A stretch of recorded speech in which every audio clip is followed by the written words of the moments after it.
Here it is, bro. Same shit again. Was gone for a little bit, and now I'm back. All right, let me explain. Actually, there's nothing to explain. I don't know. I was just gone. The NBA season has started, and I feel like I just was going like this. My focus has shifted, but now we're back. This is like a new camera, right? For y'all, I've not seen this before, and also last time I was here, we were doing something on the website, and that website is not available anymore. That's how long I have not been uploading. The website just left. It was like right after 2, I think. We're gonna be talking about Dragon Ball Daima today. Now, at the time that I'm recording this, it is February 13th. Tomorrow is gonna be the next episode. It's only be like 2 left, and we're gonna be talking about the ones up until now. First of all, I want to say I went into Daima really not expecting not too much, but like the first episode kind of hooked me. It was actually pretty good. The next episodes were kind of, cool, a little bit of story building, and then after that I kind of just fell off. Because I actually wanted to talk about Daima like 3 months ago. I'm not even joking. I have literally a video recorded. I just didn't upload it. I don't know why. Because I just didn't like the quality of it, and I felt like, I could have done something better. And now here we are. A couple months later, after, we have seen... I made the video, by the way, after episode 6. And now I just watched episode, 16 or 17? So yeah, there's so much stuff that had happened. I'm not going to go over the entire plot, but there's going to be spoilers for sure, bro. I mean, it's Dragon Ball. You probably have been spoiled already. There's people who are spoiling the manga for Super, and I don't even read the manga. But like, I basically know everything that happened just because everybody's just spouting it out there. Like, I feel like Dragon Ball is like the most spoiled anime I've ever seen. And then there's Jujutsu Kaisen as well. Jujutsu Kaisen gets spoiled so much. But like, luckily I stay off that side. But people have been making... I've seen one thing where it's like, people have been making edits just off of manga pages. I'm like, what the fuck? The show starts off, they get... I'm not really the biggest fan of them being kids, and I felt that way. I was okay with it at first. And then as the show kept going, I'm like, bro, low-key, this would be hitting more if they weren't kids. But I get it. I don't have too many issues with the entire series, except for that they're kids. The animation has been fantastic throughout. I don't think there's any single episode that looks bad, which I'm like, okay, why can't I do this for Daima? But then the start of Super was so badly animated. Why was the time schedule for Super so bad? Y'all gave them no time to animate anything, but then for Daima, y'all do this? Come on, man, y'all putting the Super through the fucking, to the dirt with that, bruh. There's so many people who didn't want to watch Super just because the animation was ass. And I love Super, you know what I'm saying? Like, I love Super from the beginning, basically, because I didn't watch Realm of Gods, Battle of Gods, or Resurrection F. So I went into Super, because like that was like back in 2017. I was way younger back then. With the bad animation and everything. Like, I just kind of overlooked it because I was just so happy to get Dragon Ball. And I was just blinded by nostalgia at that point. But this, bro, this is movie level quality almost like every episode. They introduced the characters pretty cool. Gloria, I don't really... Like, he's alright as so far. There's only like 2 episodes left, so I don't think my opinion is going to change that much. Like, he's cool. It's just, bro, I don't know why Goku keeps mispronouncing this dude's name. And he called it out because it was starting to get annoying at some point because I know Goku's like, oh, he's just goofy and shit like that. But no. He was like, bro, are you doing it on purpose? Like, come on, stop it. And then he told him his real name. He's like, okay, just say it with me. It's Gloria. And Goku's not that stupid, okay? They've been making him way more dumber these past couple of just... I don't know, like shows. Obviously, Goku was always a bit, slower to the side of just like, around social people. And then, when it comes to fighting, he just locks in and then becomes the 4D chess player and everything, which I was always fine with. But I feel like in Daima, it's just even more. And maybe that's because he's in a kid's body, I guess. And maybe, I don't know how you're going to explain that. But it's like, at this point, okay, can we stop? Like, I understand he's a bit slower. He's just a little bit slower, not that slow. Now, I did not expect them to introduce a character like HadiBeDreaming, who I feel like a lot of people are just kind of like split. I feel like half of the fandom is like, okay, this is the funniest character ever. And there's half of the fandom that's like, bro, this dude is so annoying. What does he do? And I'm like, bro, when he got introduced to the screen, like his lines were just so funny because they were just so random. Like, this man started hitting on Bulma out of nowhere. I'm like, yo, I've never seen that before. It feels like he's breaking the fourth wall. It's just so funny. I don't know. He makes so many comments that you wouldn't really expect in a Dragon Ball series, in my opinion. I have not really seen anybody talk like that since the OG Dragon Ball. And for that reason, he's goated. And then, bro, spoilers, by the way. Like the recent episodes, he made a custom belt with that demon third eye. And then the girl came up to him and she was trying to sell herself to him so he would give her the eye. And he was like, I don't really care about you. I mean, you can have the eye, but just give me that hat. Because, he was worried about the drip. That's just commendable, bro. He don't really care about nothing. This man is leading from artists. His comments are so funny because, like, even when they were about to fight, everybody's like, okay, let's go. We're about to fight. And he's like, yeah, let's go. And then they were like, wait, are you going to fight? He's like, fuck no, I'm not going to fight. What do I look like? I'm HadiBeDreaming. Maybe, I guess, for some people, just his humor isn't really hidden and it comes off as irritating, which I can understand as well. The new Majins, I don't really know how to feel about them. They're very limited screen time, I guess. In those 20 episodes, I don't really feel like a connection to them. But, they can fight. The Tamagami's not... We got to talk about the Tamagamis, first of all. Tamagami 3, Bro, he was a real one. Goku walked up to the Tamagami 3, right? And before he could finish the sentence, this dude was already yelling. That just spit. He was already trying to fight. He already knew what time it was. Like, no, there's no talking. There's just, all right, bro. You want this Dragon Ball? Come and let's go. And I respect that. And especially when he got beat, he took it like a warrior, bro. He's like, all right, bet. You fire, bro. You're nice. And then he gave him that little challenge with the cups. And he showed him his respect. And then at the end, when they flew away with the ship with the Dragon Ball, and he started to practice the Kamehameha, I'm like, yeah, nah. This dude is, like, he was so fire, bro. He's way cooler than Goma ever will be. I'm sorry. Like, I was not impressed by Goma or, like, even his giant form with the third eye. It's like, it's cool. Like, he got the Pride Trooper outfit, which I don't know if that connects to Universe 11, but we'll see.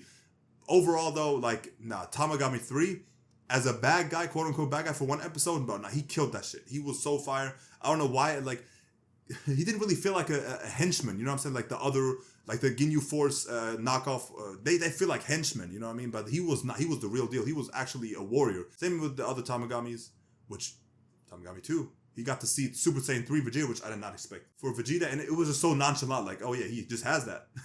And I mean, it makes sense. I think they even talked, didn't they say that in Super as well, that, you know, there's just no reason for him to use it since they already achieved God level. Now, even though Super Saiyan 3 is not really my favorite transformation, it's cool to see. But, yeah, nah, once I saw Super Saiyan 2, though, bro, I don't know, something about those lightnings, like, it's just so much different from Super Saiyan 1. Just when you add that lightning sound, I don't know, man. That is my favorite transformation of all time, is Super Saiyan 2, and then maybe Super Saiyan, and then, this is about to be controversial.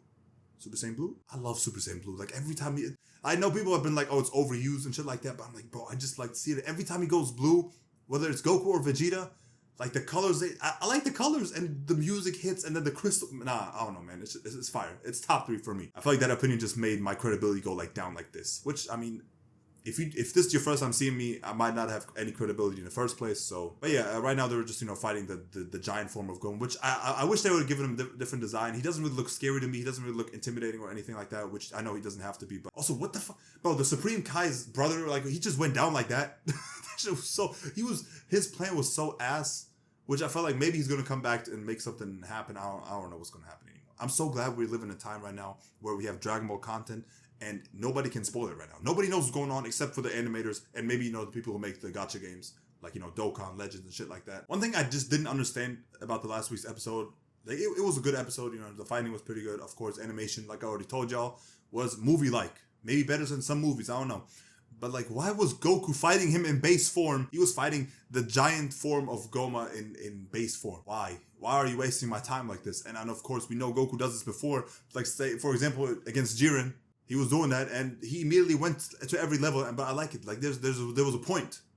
There was no point in doing that. I'm so confused why he did that. Another example, he was fighting Broly in the Broly movie, and he was fighting in base form, but you know why? Because he was actually, you know, he was putting up a fight. Now, with this, it's like you already were not doing enough with base form against the Majin dude, and then you want to, whatever. I'm glad he's actually been using the power pole a lot in these episodes. It just makes him more relevant. I like to see that. That's a cool little touch. Pansy's, she's alright. I feel like sometimes she gets like the main character type of like dialogue or just like scenes in general, like camera movement. Like every time like something shocking happens, the camera immediately goes to her first. I'm wondering if there's gonna be like more lore behind her character, but we'll see. Because, like, you gotta imagine, like, the ship would go down and she would be the first one to speak every time. The old Namekian dude, like, whoever his name was, Neva, he opened up the shield and the camera was just on her. She was just, like, shocked and was like, okay.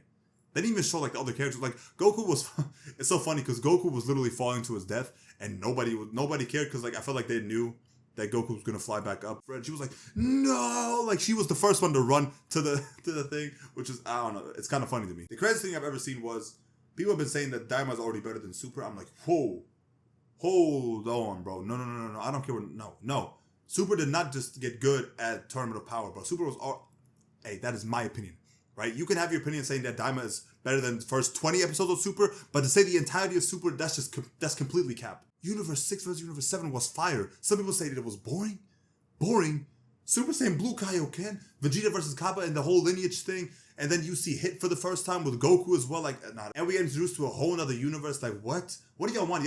Bro, yeah, they already get mad at Frieza's coming back. Then you get mad that Broly came back. So what the fuck? When you introduce a new universe, and it's building to the Tournament of Power as well. Yes, I'm defending Super, bro. And do I even have to mention Tournament of Power? Maybe the start was a bit slow, but I bet you were watching, you know, after that 110, after UI was introduced, and that shit broke the whole internet. You think if episode 110 was trash, it would have broken the internet? No. The answer is no. It was so good that somebody told somebody else, hey, yo, check this out. Goku's going crazy. You better watch this shit right now. And they delivered. They delivered throughout that whole Tournament of Power with that trash-ass schedule that they had. They had that, bro. They had expectations and they exceeded mine. You give Dragon Ball Super the same schedule that Dragon Ball Daima has, and I promise you're looking at a different series. I promise you, bro. What are we talking about? Am I glazing Super too much? Is that what it is? Because I feel like I am. But hey, there's just so much good stuff in Super where I feel like people have just been focusing on the lows or the plot holes, which they are. But like I feel like in Z there were so many plot holes as well. But I feel like people just been forgetting that and just been saying, oh yeah, Z is way better than this. Which yes, I still prefer Z over Super. But let's not act like Z didn't have some bullshit in there too, which is okay. Like I'm not really trying to debunk Dragon Ball theories like, oh, the story is this, that, and third, and it's connected. Like, no, I'm trying to watch Goku and Vegeta fight and Gohan occasionally when he wants to be. You know what I'm saying? All this is just saying like, yo, let's just appreciate Dragon Ball. The fact that we have an ongoing series and nobody knows what's gonna happen next. My theory is obviously there's gonna be like new fusion and stuff like that. Probably Super Saiyan 3, maybe Vegeta or Gogeta. I don't think they're gonna do anything like new, like a new, just new character design in terms of fusion. Maybe the two Majins are going to fuse Do and Ku, whatever. Or maybe like the Supreme Kai, which I don't think, like what is that even going to do though? Like let's be honest, like what is that going to do? Another thing with Daima is like the fact that we know there's technically like no stakes. We know nothing's going to happen to Goku and Vegeta and everybody else. I mean, maybe Gloria is going to die or something like that because he never gets mentioned in Super. So like they have to kind of like make sure, I don't know how you write a plot like that, to be honest. It's like, it's technically a prequel. Anyway, I feel like this is a good video to come back to, you know what I'm saying? Just get back into the anime talk. At this point, I would just say, like, it's Denver Nuggets in 6, but, like, this doesn't really matter to you because you don't really know. Because, like, if you don't watch the NBA, like, you don't even know what I'm talking about. But anyway, Dragon Ball Daima. The new fusion is going to be, I don't think we're going to see anything like Super Saiyan 4 or something like that. Or, like, what if it's Kaioken? Super Saiyan Kaioken? False Super Saiyan? No, it won't be like that. Goku Vegeta fusion, like, it's the easiest. I hope we see I didn't even mention Gohan. Hold on, before we leave. We gotta talk about Gohan. I don't know why they just decided to leave him. They could do some writing with his body being back of a kid, and then y'all know when he was a kid what he was doing to Cell. So it's like maybe it's like okay, that rage kind of like transferred over back to him, and then maybe the Saiyan cells is taking over. I don't know. Maybe we're just talking on my ass right now. Anyway, I'm seeing you next one. Y'all take care.